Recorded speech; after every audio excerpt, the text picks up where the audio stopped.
Open Media. Okay, akalulu kano akero C1 twalonda president, twalonda MP, twalonda ba C5 neba C3 n'abala neba councillors.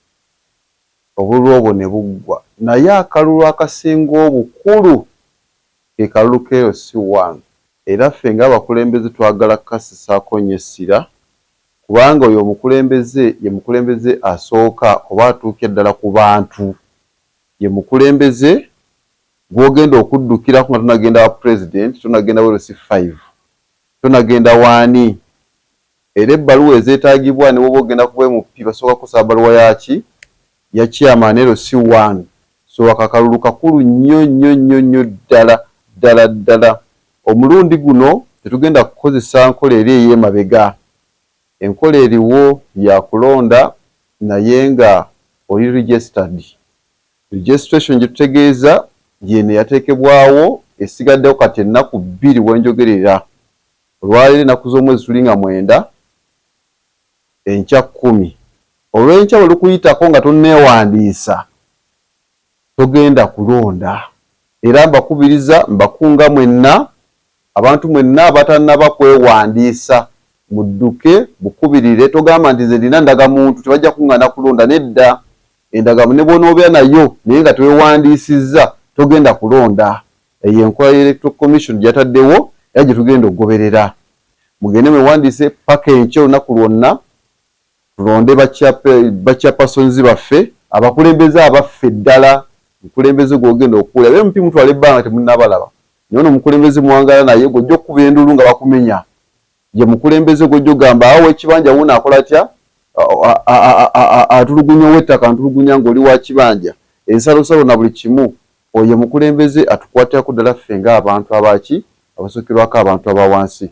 Mbakubiriza mugende mwewandiise ate mubeere basaale, temusigala waka, mugende mulonde ennaku z'omwezi nga 28 omwezi guno gwennyini. Njagala kukubiriza abantu bonna naddala abavubuka abalowooza nti mugenda kukola effujjo, abamu nategeezebwako nti mwaganagana kwewandiisa ng'olwokuba mulina endagamuntu zammwe temugenda kulonda. Ate ffe ng'ababyokwerinda security tetunywezezza era egenda kubeera nga nywevu ddala okuviira ddala ku byalo byaffe buli kyalo.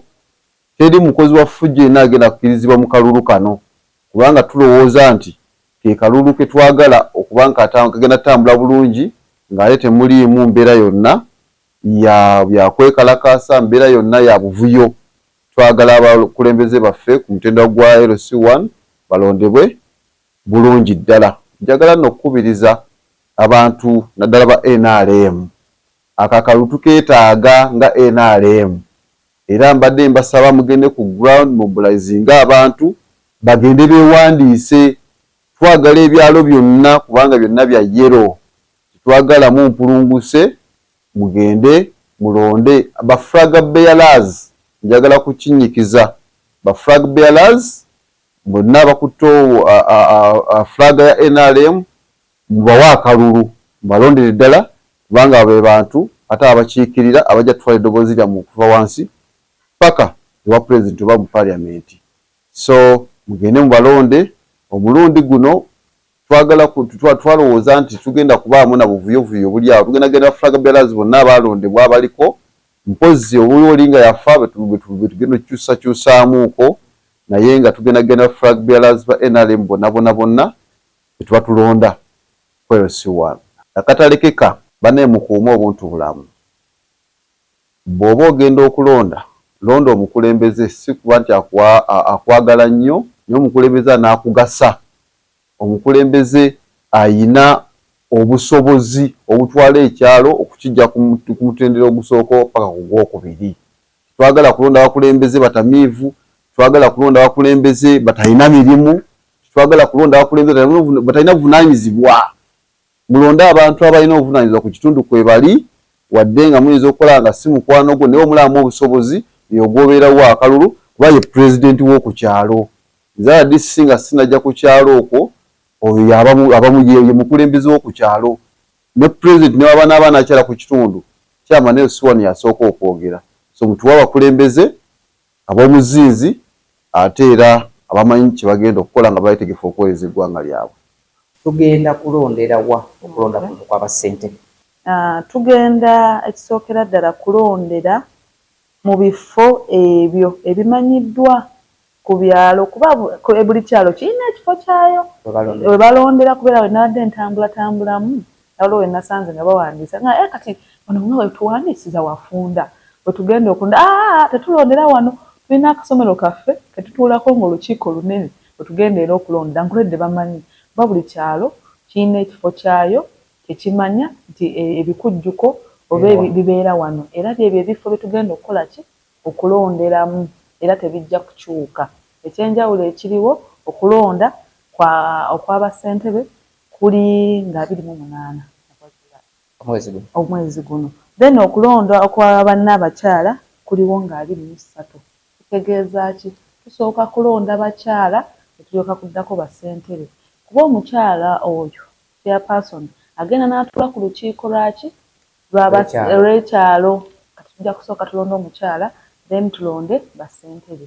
Ku bassentebe ekifo kimu ekivuganyizibwako bassentebe, then ku bakyala ebifo 5 kwe kuli abannantebe oba n'abakyala abassentebe gwe tuyita chairperson, ne kubeerako vice omumyuka we, ne kubeerako general secretary oba omuwandiisi, ne kubeerako ow'amawulire oba bwe tuyita publicity, ate ne kubeerako ow'ebyensimbi.